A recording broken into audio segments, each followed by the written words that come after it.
शिव की इच्छा अनुसार वीरभद्र ने पुष्कल से युद्ध किया। पुष्कल ने अद्भुत वीरता का परिचय दिया, किंतु वीरभद्र ने पुष्कल के पैर पकड़कर उन्हें वेग पूर्वक चारों ओर घुमाया और पृथ्वी पर पटक कर मार डाला। कुपित वीरभद्र ने अपने त्रिशूल से मृत पुष्कल का मस्तक भी काटकर धड़ से पृथक कर दिया और फिर वे विकट गर्जना करने लगे। पुष्कल की मृत्यु के संवाद से वीरवर शत्रुघ्न व्याकुल हो गए। अत्यंत क्रुद्ध होकर भगवान शंकर से युद्ध करने लगे।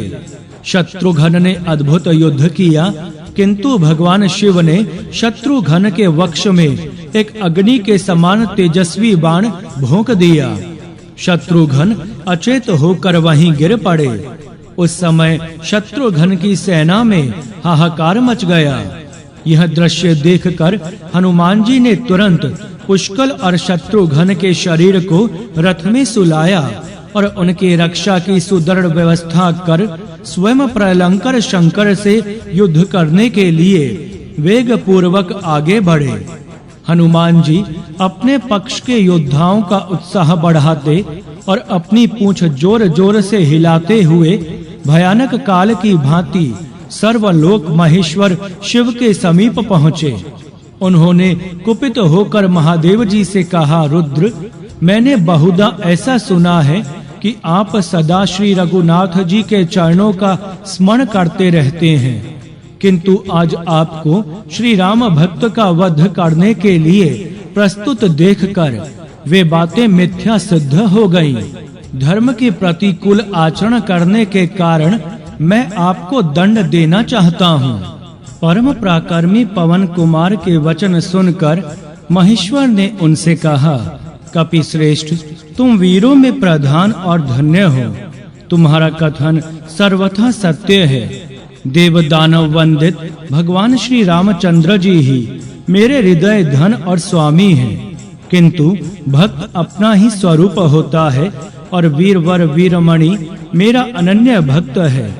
अतः जिस प्रकार भी हो मुझे उनकी रक्षा करनी चाहिए, यही मर्यादा है। भक्त वत्सल शिव के वचन सुनते ही मारुतात्मज कुपित हो उठे।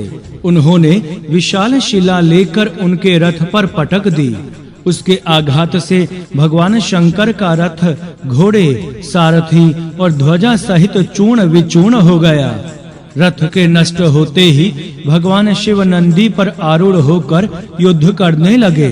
करुणामय भक्त वत्सल भगवान शिव की अद्भुत लीला थी।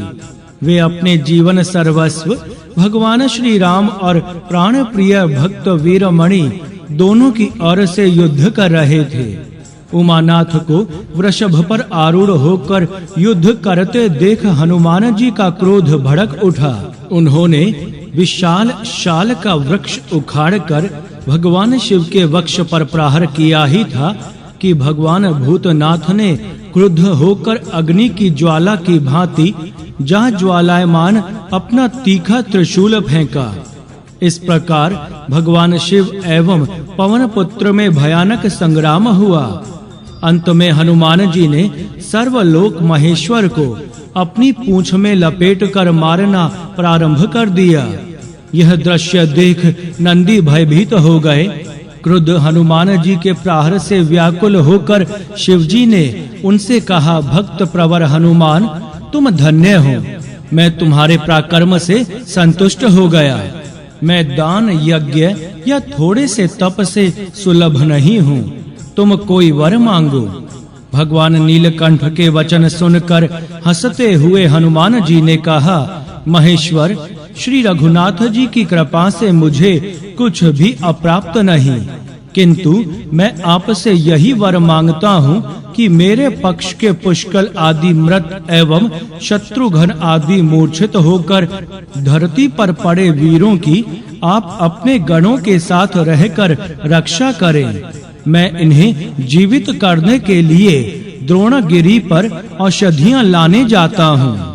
तुम्हारे लौटने तक मैं इनकी रक्षा अवश्य करूँगा।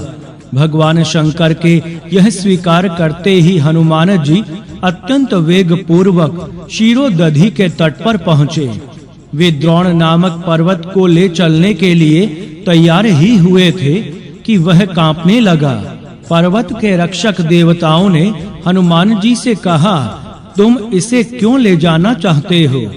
अद्भुत शक्तिशाली हनुमान जी ने अत्यंत निर्भीक वाणी में भगवान रुद्र के साथ घटित हुए युद्ध का वृत्तांत सुनाते हुए देवताओं से कहा, मैं अपने पक्ष के मृत वीरों को जीवित करने के लिए इस पर्वत को ले जाना चाहता हूँ।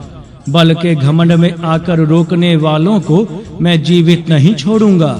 अतएव तुम लोग यह समूचा द्रोण पर्वत अथवा नवजीवन प्रदान करने वाली वह औषधि ही मुझे दे दो, जिससे मैं अपने मरे हुए वीरों के प्राण बचा लूं। पवन पुत्र के वचन सुनकर सबने उन्हें प्रणाम किया और अत्यंत प्रसन्नता पूर्वक मृत संजीवनी औषधि उन्हें दे दी। हनुमान जी अत्यंत वेग पूर्वक युद्ध भूमि में पहुँचे। वहां गणों सहित भगवान शिव अपने वचन के अनुसार पुष्कल एवं शत्रुघ्न आदि वीर पुंगवों के शरीरों की रक्षा कर रहे थे। हनुमान जी ने पुष्कल के वक्ष पर औषधि रखी और उनके सिर को धड़ से जोड़कर कहा, यदि मैं मन, वाणी और क्रिया के द्वारा श्री रघुनाथ जी को ही अपना स्वामी समझता हूँ, तो इस दवा से पुष्कल शीघ्र ही जीवित हो जाएं। पुष्कल तुरंत ही उठकर बैठे। वे युद्ध करने के लिए वीरभद्र को ढूंढने लगे। बोलिए सियावर रामचंद्र की जय, पवन सुत हनुमान की जय। जय सिया राम, जय जय सिया राम। हनुमान जी तुरंत भगवान शिव के बाण से मूर्छित शत्रुघ्न के समीप पहुँचे। वहां उन्होंने शत्रुघ्न की छाती पर औषधि रखकर कहा, यदि मैंने प्रयत्न पूर्वक आजन्म ब्रह्मचर्य का पालन किया है, तो वीर शत्रुघ्न क्षण भर में जीवित हो उठे। शत्रुघ्न तत्काल ही जीवित हो उठे और वे युद्ध के लिए भगवान शंकर को ढूंढने लगे।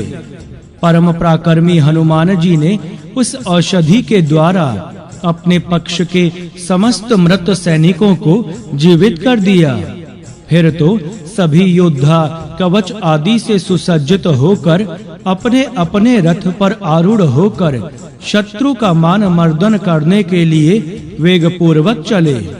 इस बार राजा वीरमणि स्वयं शत्रुघ्न से युद्ध करने के लिए डट गए। यद्यपि महाराज वीरमणि ने शत्रुघ्न के साथ भयानक युद्ध किया, किंतु शत्रुघ्न के तीक्ष्ण बाणों के असहनीय आघात से वे मूर्छित हो गए। यह देखकर भगवान शंकर अत्यंत कुपित हो गए और उन्होंने स्वयं शत्रुघ्न से युद्ध करना प्रारंभ कर दिया। शिव और शत्रुघ्न का समर अत्यंत भयानक था। प्रलंकारी शिव के प्रहारों का शत्रुघ्न नहीं सह पाते थे। उन्हें व्याकुल देखकर हनुमान जी ने उनसे कहा, अपनी रक्षा के लिए इस समय आप अपने अग्रज श्री रघुनाथ जी का ही स्मरण करें।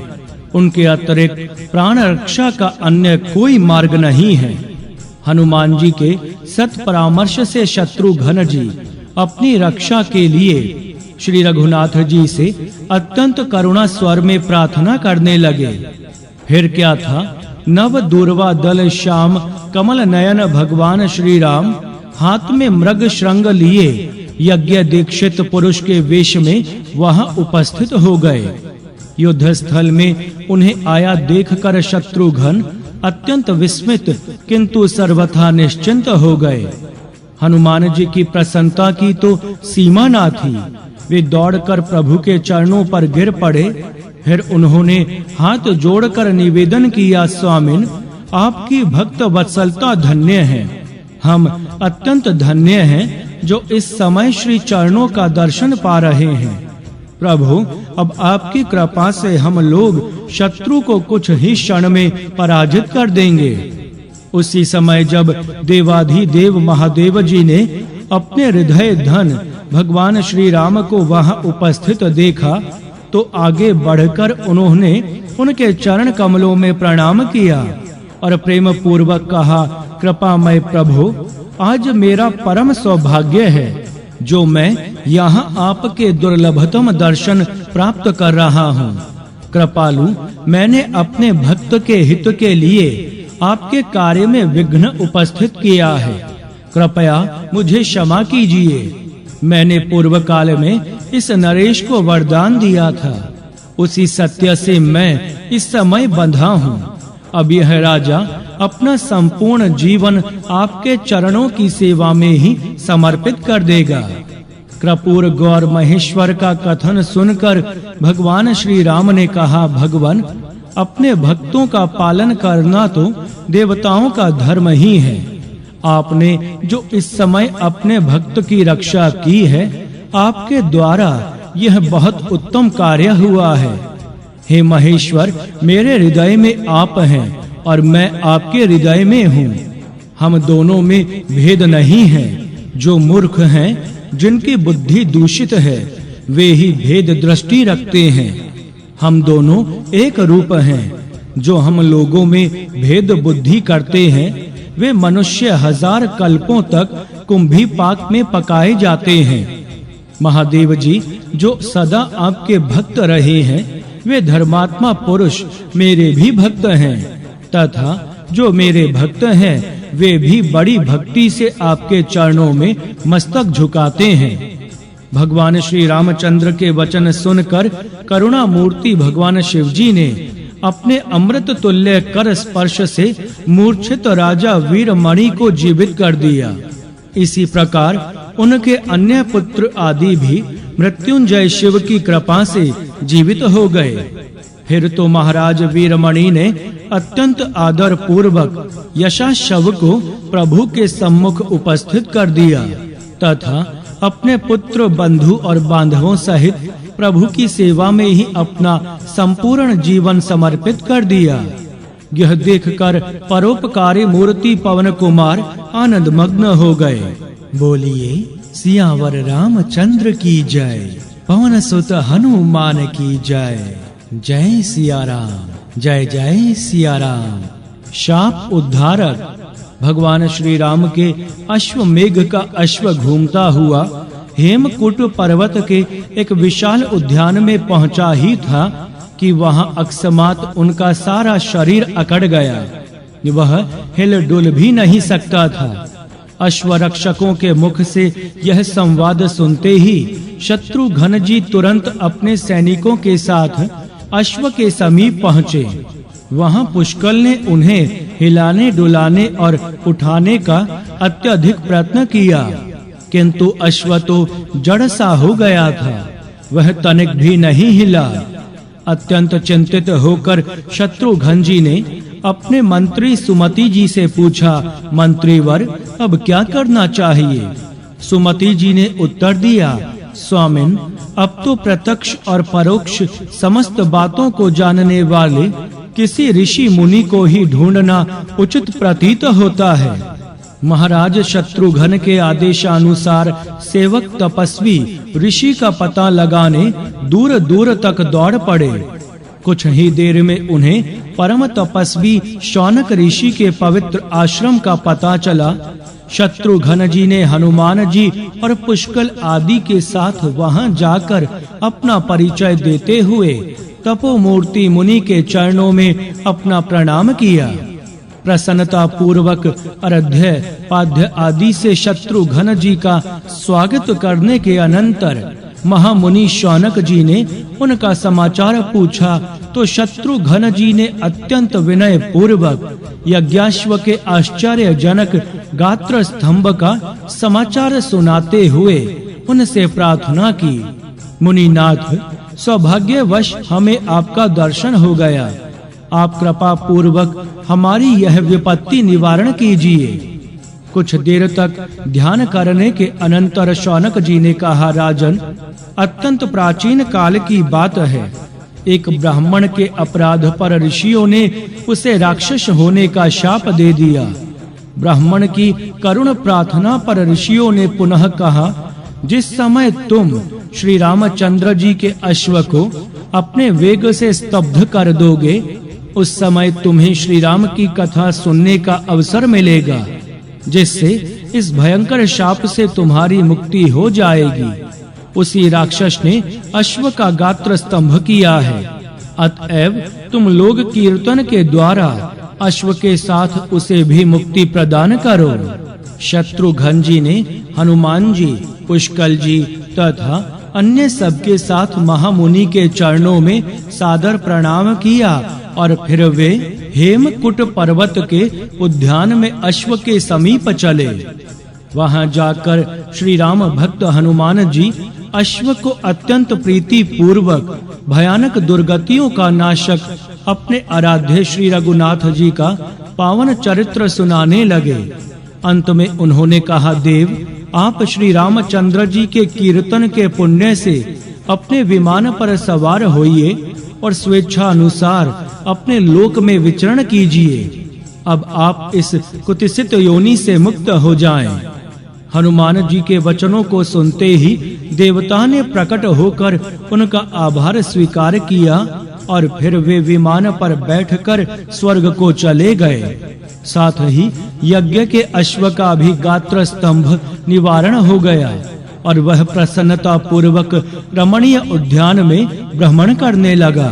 बोलिए सियावर रामचंद्र की जय, पवन सुत हनुमान की जय। जय सिया राम, जय जय सिया राम।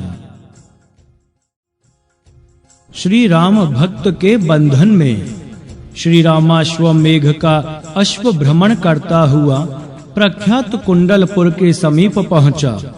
वहां के अत्यंत धर्मात्मा नरेश का नाम सुरथ था। वे वीर धीर बुद्धिमान एवं परम पराक्रमी तो थे ही, भगवान श्री रामचंद्र जी के अनन्य भक्त थे। उनकी समस्त प्रजा भी श्री रघुनाथ जी की भक्त और सधर्म परायण थी। उनके राज्य में घर घर अश्वत्थ और तुलसी की पूजा तथा भगवान श्री सीताराम की कथा होती थी। अनीति और अधर्म के लिए वहां कोई स्थान नहीं था। पाप परायण नर नारी उस राज्य में रह ही नहीं सकते थे। एक बार विश्ववंदित यमराज ने उनकी श्री राम भक्ति से प्रसन्न होकर उन्हें इच्छा अनुसार वर प्रदान किया था। राजन, भगवान श्री राम के दर्शन के बिना तुम्हारी मृत्यु नहीं होगी और तुम मुझसे सदा निर्भय रहोगे। अपने नगर के समीप चंदन से चर्चित अत्यंत मनोहर अश्व को देखकर सेवकों ने महाराज सूरथ को सूचना दी। हरि भक्ति परायण नरेश ने अश्व को पकड़ने का आदेश देते हुए कहा, आह, हम सभी धन्य हैं, क्योंकि हमें भुवन पावन श्री रामचंद्र जी के मुखारविंद का दर्शन प्राप्त होगा। इस अश्व को मैं तभी छोड़ूंगा जब अनाथ नाथ भक्त वत्सल श्री राम यहाँ स्वयं उपस्थित होकर मुझे कृतार्थ करेंगे। अश्व पकड़ लिया गया। धर्मात्मा राजा सुरथ की श्री राम चरणारविंद में अनुपम भक्ति का परिचय पाकर शत्रुघ्न जी ने उनके समीप दूत के रूप में अंगद जी को भेज दिया। महाराज सुरथ ने अंगद जी से स्पष्ट वचनों में कह दिया, मैं अपने प्राण धन श्री रामचंद्र जी के मुख का दर्शन करना चाहता हूँ। इस अभिलाषा के पूर्ण हुए बिना मैं क्षत्रिय धर्म का पालन करने से पीछे नहीं हटूंगा। अंगद जी ने राजा से अपने पक्ष के वीरों की वीरता का गुणगान सुनाते हुए कहा, राजन, त्रिकूट पर्वत सहित समूची लंका को क्षण भर में फूंक देने वाले और दुष्ट बुद्धि असुरराज रावण के परम पराक्रमी पुत्र अक्षय कुमार का प्राण हरण कर लेने वाले श्री रघुनाथ जी के चरण कमलों के अनन्य मधुकर हनुमान जी के पराक्रम से तो तुम परिचित ही होगे। वे इस समय अश्व के रक्षक हैं। हनुमान जी का चरित्र बल कैसा है, इस बात को श्री रघुनाथ जी ही जानते हैं। दूसरा कोई मूढ़ बुद्धि मनुष्य नहीं जानता। इसीलिए अपने प्रिय सेवक इन पवन कुमार को वे अपने मन से तनिक भी नहीं बिसारते। तुम्हें यह सब भली भांति सोचकर निर्णय लेना चाहिए। महाराज सुरथ ने सम्मान पूर्वक अंगद जी को उत्तर दिया, वानरराज, यदि मैं मन, वाणी और क्रिया द्वारा परम प्रभु श्री राम का ही स्मरण, चिंतन और पूजन करता हूँ, तो वे करुणा निधान स्वयं पधार कर मुझे कृतार्थ करें।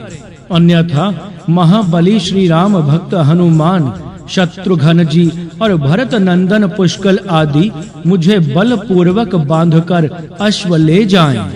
तुम मेरा यह निश्चय शत्रुघ्न जी की सेवा में निवेदन कर दो। अंगद जी के लौटते ही युद्ध की तैयारी हो गई। उधर महाराज सुरथ अपने अनन्य वीर सेनापति के संरक्षण में विशाल वाहिनी एवं वीर चंपक, मोहक, रिपुंजय, दुर्वार, प्रतापी, बलमोदक, हर्यक्ष, सहदेव, भूरिदेव तथा असुतापन नामक 10 पुत्रों के साथ जो युद्ध में शत्रु का मान मर्दन करने वाले थे, सब डट गए। भयंकर संग्राम प्रारंभ हो गया। भरत नंदन पुष्कल सुरथ कुमार चंपक जी के साथ युद्ध करने लगे। पुष्कल और चंपक दोनों वीर थे। दोनों ही एक दूसरे की वीरता एवं युद्ध में दक्षता की प्रशंसा करते हुए युद्ध कर रहे थे, किंतु वीरवर चंपक जी ने पुष्कल जी को बांधकर अपने रथ पर बैठा लिया। शत्रुघ्न जी की सेना में हाहाकार मचते देखकर हनुमान जी कुपित होकर चंपक के सम्मुख पहुंच गए। उन्होंने चंपक पर कितने ही वृक्ष एवं शिलाओं से आक्रमण किया, किंतु श्री रघुनाथ जी का स्मरण करते हुए चंपक ने उन सबको तिल सरीखे काट गिराया। तब हनुमान जी अत्यंत क्रुद्ध हो गए और चंपक को पकड़कर आकाश में उड़ गए। वहां उन्होंने उनका पैर पकड़कर पृथ्वी पर जोर से पटक दिया। धर्मात्मा राजा सुरथ का धार्मिक वीर पुत्र चंपक धरती पर गिरते ही घायल होकर मूर्छित हो गया। हनुमान जी महाराज सुरथ और उनके पुत्रों तथा उनकी समस्त प्रजा की श्री रामचंद्र जी के चरणारविंद की भक्ति से परिचित थे। महाराज सुरथ श्री रामचंद्र जी के मुख चंद्र का दर्शन प्राप्त कर ले, यह वे हृदय से चाहते थे, पर अश्व की रक्षा के लिए कर्तव्य पालन भी आवश्यक था। उन्होंने देखा उनके सम्मुख महाराज सुरथ विशाल धनुष पर शरसंधान किए डट गए हैं। महाराज सुरथ ने हनुमान जी से कहा, कपिंद्र, निश्चय ही तुम महावीर और मेरे प्रभु के अनन्य भक्त हो, किंतु मैं सत्य कहता हूँ कि मैं तुम्हें बांधकर अपने नगर में ले जाऊंगा। तुम सावधान हो जाओ। अपने जीवन सर्वस्व को प्राण समझने वाले महाराज सुरथ को देखकर हनुमान जी मन ही मन मुदित हुए। उन्होंने उत्तर दिया, राजन, तुम श्री रघुनाथ जी के चरणों का चिंतन करने वाले हो और हम लोग भी उन्हीं के सेवक हैं। यदि तुम मुझे बांध लोगे तो मेरे प्रभु बल पूर्वक तुम्हारे हाथ से छुटकारा दिलाएंगे। वीर, तुम्हारे मन में जो बात है उसे पूर्ण करो, अपनी प्रतिज्ञा सत्य करो। वेद ऐसा कहते हैं कि जो श्री रामचंद्र जी का स्मरण करता है वह दुख से पार हो जाता है। महाराज सुरथ ने पवन पुत्र की प्रशंसा करते हुए अपने तीक्ष्णतम शरों से उन्हें घायल कर दिया। हनुमान जी ने कुपित होकर राजा का धनुष पकड़कर तोड़ दिया। राजा ने दूसरा धनुष उठाया ही था कि पवन पुत्र ने उसे भी तोड़ डाला। इस प्रकार उन्होंने राजा के 80 धनुष और 49 रथ नष्ट कर दिए। यह देखकर राजा सुरथ ने ब्रह्मास्त्र का प्रयोग किया, किंतु हनुमान जी हंसते हुए उसे भी निकल गए। तब महाराज सुरथ ने श्री रघुनाथ जी का स्मरण कर रामास्त्र का प्रयोग करके हनुमान जी को बांध लिया। बंधते समय हनुमान जी ने कहा, राजन, तुमने मेरे स्वामी के ही अस्त्र से मुझे बांध लिया है। मैं उनका आदर करता हूँ। अब तुम मुझे अपने नगर में ले चलो। उदार शिरोमणि भक्त राज हनुमान ने अपने प्रभु के अस्त्र के सम्मान एवं भक्ताग्रगण्य सुरथ के हित के लिए बंधन स्वीकार कर लिया। हनुमान जी को बंधते देखकर कुपित पुष्कल राजा के सम्मुख पहुंचकर युद्ध करने लगे, किंतु राजा के तीक्ष्ण शरों से वे भी मूर्छित हो गए। इसी प्रकार लवणासुर घाती शत्रुघ्न जी एवं सुग्रीव आदि भी राजा के तीक्ष्ण शरों से घायल होकर मूर्छित हो गए। महाराज सूरथ विजय हुए। उन्होंने शत्रुघ्न जी के प्रमुख वीरों को रथ में बैठाया और प्रसन्न मन से नगर की ओर चल पड़े। राजसभा में बैठकर महाराज सूरथ ने बंधे हुए हनुमान जी से कहा, पवन कुमार, अब तुम अपनी मुक्ति के लिए दयामय श्री रघुनाथ जी का स्मरण करो। बंधन युक्त दया परवश हनुमान जी ने अपने पक्ष के सभी प्रधान वीरों को बंधा देखकर कमल नेत्र श्री रामचंद्र जी का स्मरण करते हुए मन ही मन उनसे अत्यंत करुण प्रार्थना की। हाँ नाथ, हाँ पुरुषोत्तम, हाँ दयालु सीतापते, आप कहाँ हैं? मेरी दशा पर दृष्टिपात करें प्रभु। आपका मुख स्वभाव से ही शोभा संपन्न है, उस पर भी सुंदर कुंडलों के कारण तो उसकी सूक्ष्मा और भी बढ़ गई है। आप भक्तों की पीड़ा का नाश करने वाले हैं, मनोहर रूप धारण करते हैं। दयामय, मुझे इस बंधन से शीघ्र मुक्त कीजिए, देर ना लगाइए। आपने सभी भक्तों को संकट से बचाया है।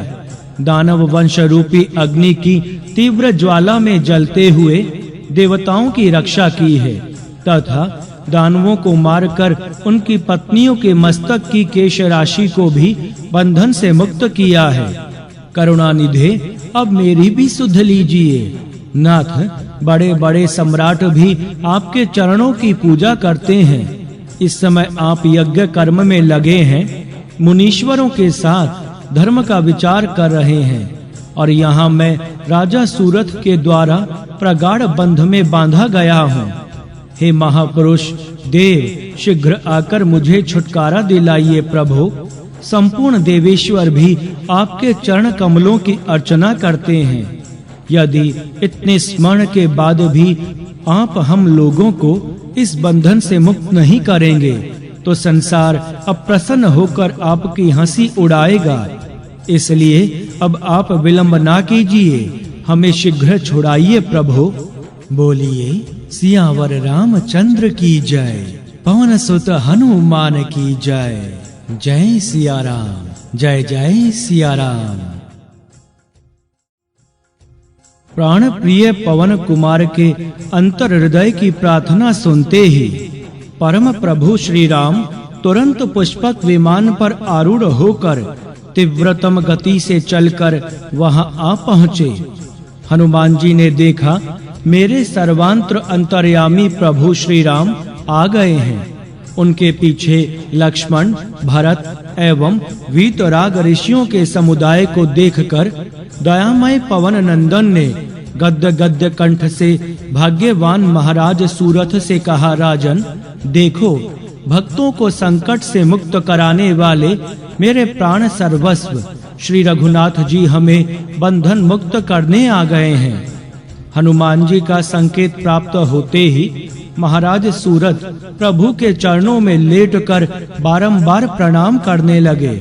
उन्होंने प्रभु के परम पावन चरणों को अपने प्रेमाश्रुओं से धो दिया और जब दयाधाम श्री राम ने चतुर्भुज रूप धारण कर राजा सूरथ को छाती से लगा लिया, तब हनुमान जी के नेत्रों से आनंदाश्रु प्रवाहित होने लगे। प्रभु ने राजा से कहा, राजन तुमने यशस्वी क्षत्रिय धर्म का पालन कर बड़ा उत्तम कार्य किया है। श्री रघुनाथ जी की दया दृष्टि से हनुमान जी आदि सभी वीर बंधन से मुक्त और समस्त मूर्छित तथा मृत योद्धा जीवित हो गए।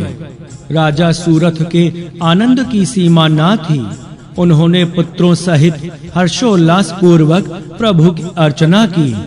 राजा, मंत्री, राजा के पुत्र सैनिक एवं समस्त नागरिक भगवान श्री राम एवं उनके अनन्य भक्त राज हनुमान के दर्शन कर धन्य हो गए। सबने अपना जन्म और जीवन सफल कर लिया। बोलिए सियावर रामचंद्र की जय, पवन सुत हनुमान की जय। जय सिया राम, जय जय सिया राम। महामुनि आर्णयक से मिलन। वायु वंशोद्भव हनुमान जी शत्रुघ्न जी की अक्षौहिणी सेना के साथ साथ उनकी रक्षा के लिए सतत सावधान रहते थे। अश्व के पीछे पीछे विशाल सशस्त्र वाहिनी परम पावनी नम्रता के तट पर पहुंची। वहां तपस्वी ऋषियों का समुदाय निवास करता था। वहां नर्मदा के तट पर पलाश के पत्तों से बनी एक पुरानी पर्णशाला थी। उसमें भगवान श्री राम के ध्यान परायण महामुनि आर्णक निवास करते थे।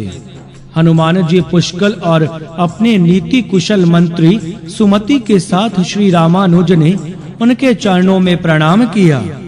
महर्षि ने जब उन्हें यज्ञ अश्व के रक्षक के रूप में देखा तो वे श्री राम की भुव मंगलकारिणी मनोहर लीला कथा सुनाते हुए कहने लगे, स्थिर ऐश्वर्य पद को